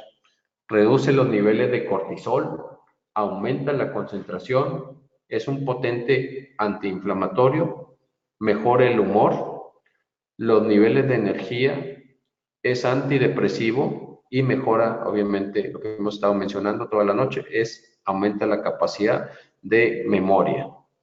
Pero la pregnenolona es una de las hormonas que les va a dar mucha satisfacción. La gente se siente muy bien, mejora su humor, mejora sus relaciones sociales y aparte, pues es antiinflamatorio. Entonces, les va a dar mucha satisfacción, tanto a los pacientes como a ustedes, ver cómo mejora su calidad de vida esta hormona que se considera la abuela, así, de todas las hormonas esteroides. En relación a la DHA, pues sabemos también que existe una declinación con la edad, llegando hasta un 70-80% de disminución de esta hormona alrededor de los 60-70 años. Es producida en la suprarrenal y en el cerebro, es el más abundante de los esteroides humanos, y sus bajos niveles de DHA, se llama la hormona de la juventud, está asociado con obesidad, síndrome metabólico, con diabetes, con disfunción inmunológica, cáncer, hipertensión, trastornos cardiovasculares, depresión y pérdida del bienestar, reducción de la libido, disfunción eréctil y osteoporosis. Vean ustedes cómo tenemos a la izquierda los niveles de DHA sulfato en nanogramos, niveles plasmáticos. En el caso del hombre, pues son mucho más elevados, obviamente hasta 3.600 a los 25 años. En el caso de la mujer, llega a 2.500 y luego va disminuyendo hasta quedar alrededor de 400 nanogramos por mililitro, alrededor de los 70 años de edad, tanto en hombres como en mujeres. Esta tabla también es muy interesante, como el efecto de la DHA, tanto en hombres como en mujeres, es diferente. Aquí tenemos como el DHA, vean cómo en la mujer eleva mucho más la testosterona que en el caso de los hombres. El androstenediol, que decíamos es el andrógeno más potente, aumenta mucho en la mujer. A diferencia de los hombres, la hormona de crecimiento en ambos sexos, pero en el caso de la masa magra, aumenta en el hombre, en la masa grasa disminuye en el hombre, la fuerza aumenta en el hombre y la globulina transportadora de hormonas sexuales disminuye en ambos sexos. Entonces, en relación a la composición corporal, pues tiene mejor respuesta el hombre que la mujer. Sin embargo, pues esta es una hormona que también le ayuda a la mujer a mejorar lo que es la morfología, es decir, la definición corporal, la composición corporal es mucho mejor, define el músculo, es lipolítica y ayuda a mejorar los aspectos tanto sexuales, óseos, sistema inmune, etc. Ahorita vamos a ver algunos de los beneficios. En mujeres posmenopáusicas, la DHA aumenta la formación de hueso, aumenta la maduración de las células de la vagina, no tiene efectos sobre el endometrio y esto es un aspecto muy importante. Entonces quiere decir que podemos utilizar DHA por vía vaginal sin el efecto de hiperplasia o de endometrio, o crecimiento de endometrio, que se da, por ejemplo, con los estrógenos. Eso es porque el endometrio no tiene aromatasa también. Y entonces la testosterona, que se puede convertir de la DHA, no se va a convertir a estrógeno. Puede haber inhibición de crecimiento tumoral de células cancerígenas mamarias. Y esto entonces nos da una pauta, igual que la testosterona, para poder utilizar la DHA en caso de cáncer de mama. Especialmente se puede utilizar, si ustedes todavía tienen el temor de hiperestimulación estrogénica, por la conversión de DHA a testosterona de estrógeno, se puede utilizar la DHA, la 7-keto DHA, que es la forma sintética de la DHA. 7-keto con K, DHA. Y esto tiene los mismos beneficios generales de la DHA sin la conversión a hormonas sexuales. También hay reposición libre de riesgos en relación al cáncer de mama y de endometrio. Reduce la resistencia a la insulina, aumenta la libido, eleva la testosterona total y testosterona libre, eleva los niveles de hormona de crecimiento y tiene efectos o puede tener efectos no significativos, ¿verdad? Ahorita vamos a ver algunos de ellos, pero en general puedo decirles que el efecto androgénico es pasajero, debe aumento del vello corporal o del vello facial, que pues se elimina fácilmente, o un poco de insomnio, ¿verdad? Sí, en algunos casos donde hay una sobreestimulación androgénica, pero casi siempre esto pues es pasajero. Otro de los efectos benéficos de la DHA es que neutraliza los efectos deleterios de los esteroides. Y encontramos niveles reducidos de DHA en el envejecimiento, en enfermedades como artritis reumatoide y el lupus eritematoso. La DHA también se produce en el cerebro. Y recuerden que también el sitio principal pues es la suprarrenal. Modula los neurotransmisores, eleva la capacidad de memoria y aprendizaje, ejerce protección contra el daño degenerativo y oxidación de la neurona, disminuye los niveles de cortisol y por lo tanto favorece también lo que es la memoria, mejora el humor, la memoria, la atención y el bienestar y es excelente como terapia antidepresiva. De hecho, es una de las principales indicaciones y efectos que los pacientes refieren de inicio de tratamiento con la DHA. En el caso de aterosclerosis, pues puede inhibir la aterosclerosis gracias a su potente efecto antiproliferativo. Los niveles de DHA están inversamente correlacionados con el desarrollo de la vasculopatía coronaria. De hecho, tengo 3 familias, les comentaba, que tienen síndrome de muerte temprana, es decir, pacientes que mueren antes de los 50 años por una aterosclerosis coronaria avanzada y cuyos niveles de DHA son aún a los 25 años, que deberían estar en su máximo, semejantes a los de un paciente de 70 u 80 años de edad. Entonces, no voy a esperar, sabiendo la historia y la evolución de este tipo de pacientes, a que cumplan esos 40 años, 45 años que mencionan los laboratorios que producen la DHA, a iniciar la terapia cuando sabemos que existe una relación muy estrecha entre el nivel de DHA y el desarrollo de esta enfermedad vascular coronaria. La DHA estadísticamente se asocia con la reducción de la incidencia de coronariopatías y todas las causas generales de mortalidad. Dado que los efectos adversos son despreciables y de fácil manejo, la DHA debe considerarse en la prevención del trastorno cardiovascular. Entonces, los beneficios, pues, es un esteroide antienvejecimiento, es estimulador del sistema inmunológico, antidiabetes mellitus, antiaterosclerosis, antidemencia, es un neuroesteroide, protector, muy importante, es antiobesidad, antiosteoporosis, y estos estudios in vitro, tanto en vivo, pues nos llevan a conclusión de que la DHA es verdaderamente una hormona antienvejecimiento, sobre todo por el aspecto preventivo de declinación prematura de las funciones corporales ya mencionadas.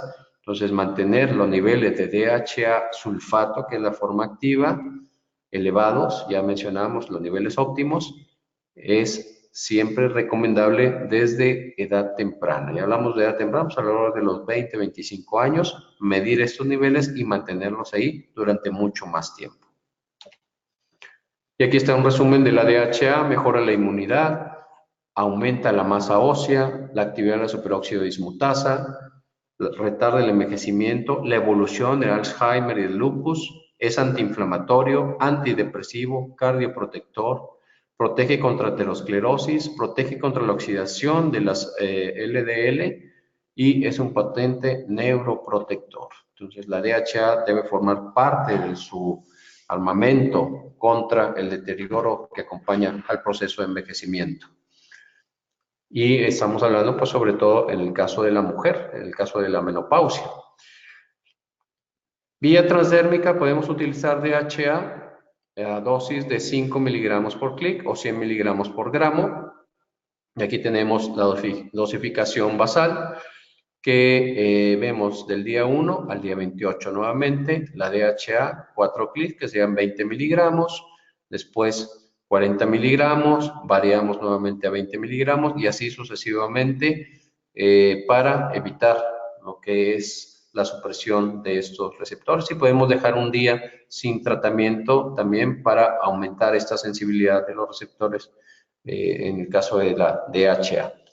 Bien, entonces la DHA se puede utilizar ya sea vía oral, que decíamos es alrededor de 25 miligramos en la mujer, 50 miligramos en el hombre, que es la dosis habitual, pero puede utilizarse dosis tan bajas como 10 miligramos. Por ejemplo, en Europa se llega a prescribir alrededor de 5, 10 miligramos de inicio e ir aumentando en base a la sensibilidad.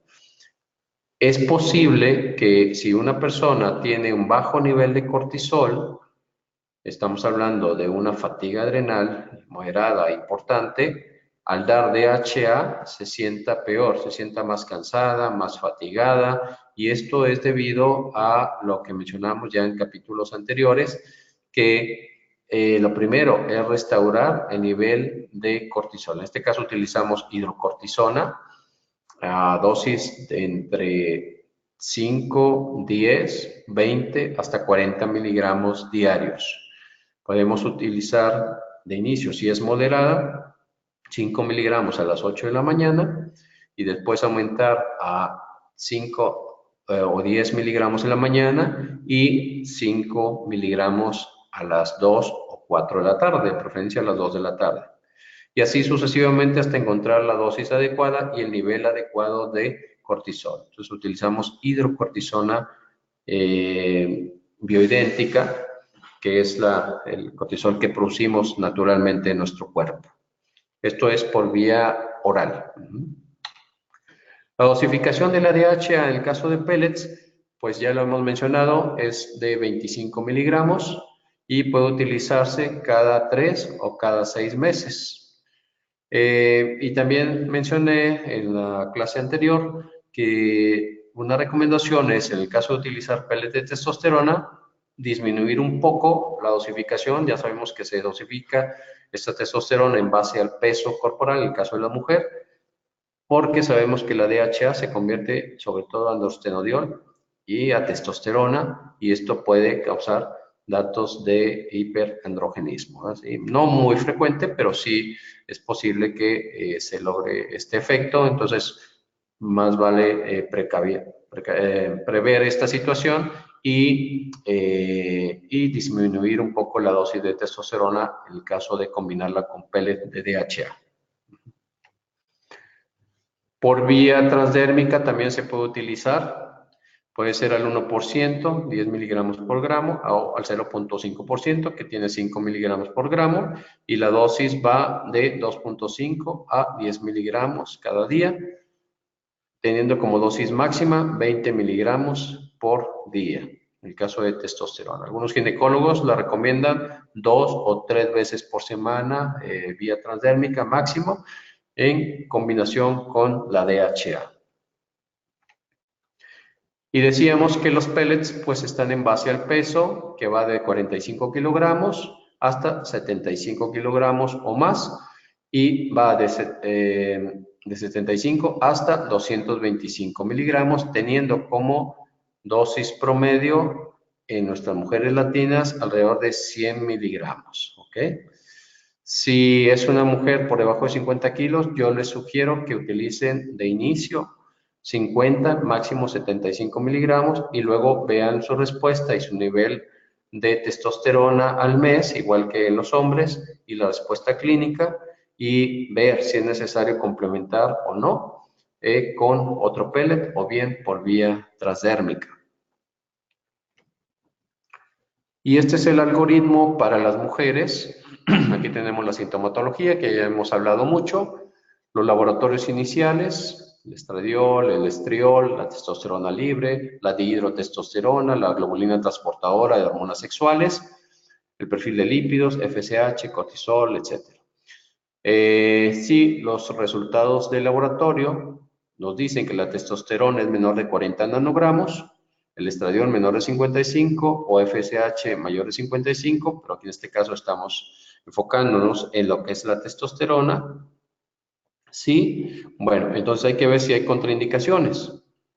Si tenemos sangrado vaginal no diagnosticado, hay que hacer un análisis, ya sea de endometrio, una buena ecografía para descartar alguna hiperplasia endometrial o crecimiento endometrial, algún tumor, un mioma que esté sangrando por ahí, que no tenga diagnóstico, etcétera, etcétera. Si hay embarazo, si hay deficiencia de proteína COS, si el estradiol es menor de 60, si hay historial de cáncer de mama o actual cáncer de mama. Entonces, si existe alguna de estas contraindicaciones, no vamos a aplicar en ese momento lo que es el pellet.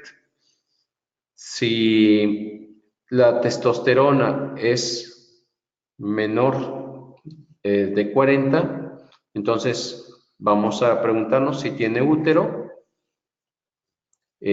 o no tiene útero. Lo ideal es que sería una paciente sin útero, entonces esa nos permite trabajar lo que son todas las hormonas sin un riesgo elevado. En este caso, podemos utilizar lo que son los pellets de testosterona que van en base al peso de cada paciente, ya decíamos de 45 a 75 kilogramos, supongamos que son 100 miligramos de pellet, y llegar a medir el nivel de testosterona sérico, si tratando de tener como meta 299.4 nanogramos por decilitro más menos 107 a las 4 semanas de haber colocado el pellet. ¿Okay? Después, si necesitamos agregar estradiol, en el caso de no tener útero, pues entonces podemos utilizar estradiol de 25 a 50 miligramos, la dosis habitual es de 25 miligramos, más progesterona, 200 miligramos por noche o 100 miligramos al día, o bien un pellet de progesterona de 50 miligramos. Esto ya va en base a la dominancia estrogénica o a la sintomatología de la paciente o a la facilidad que tenga ella para el uso de cremas transdérmicas o si prefiere vía oral, etcétera. Pero de preferencia usar vía transdérmica en el caso de las hormonas como estradiol y progesterona.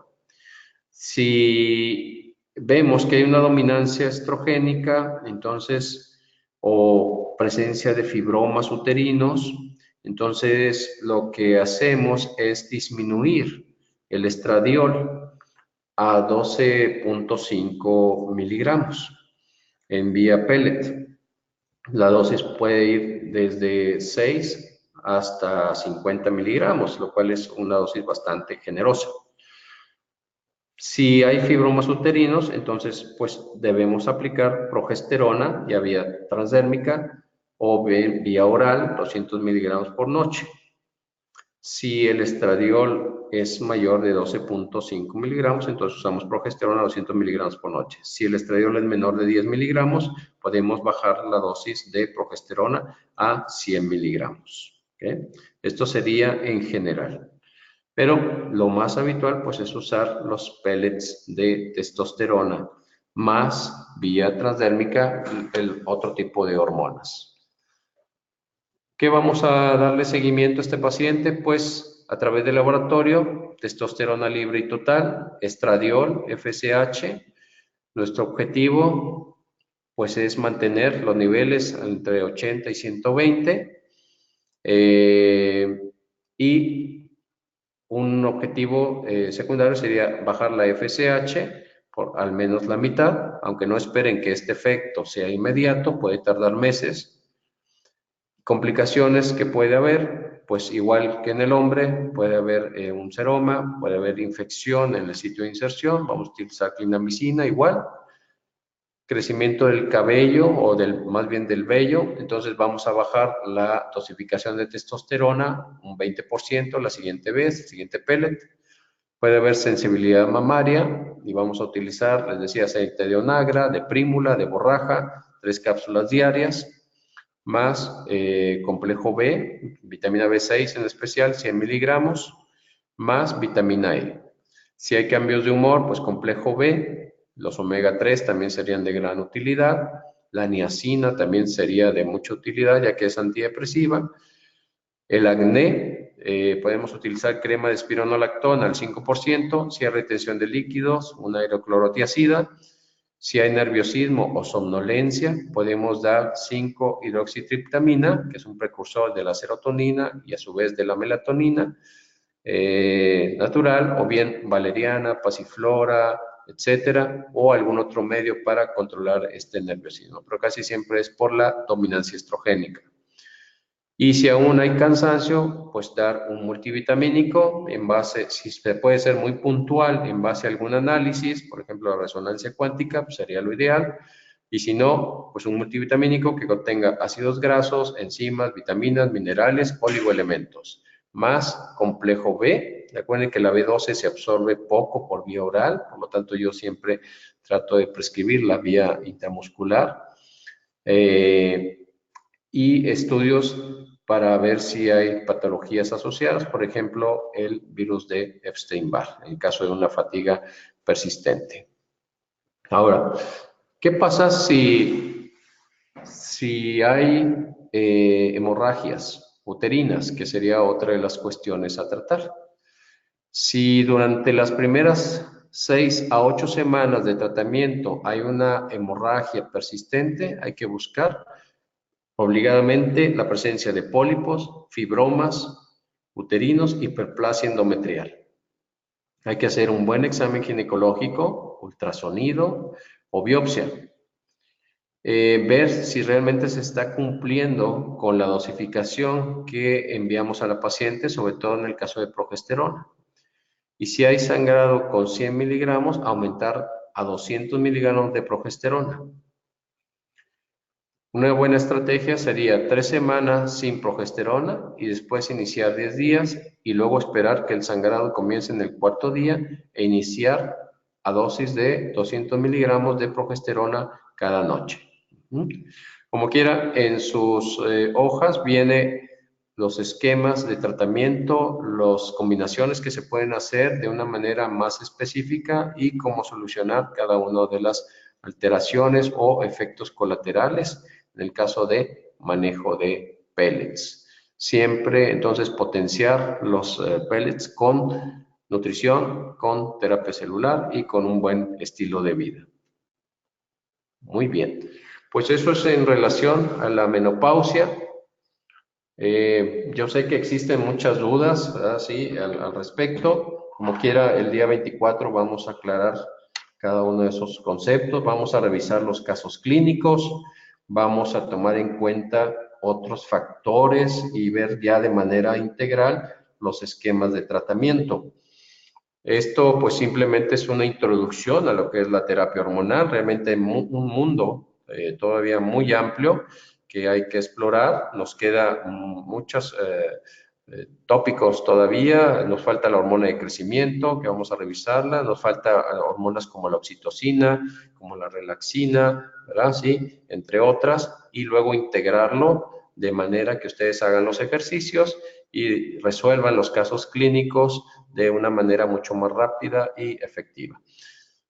Bien, si existe alguna pregunta, con mucho gusto, vamos a ver si podemos contestarla.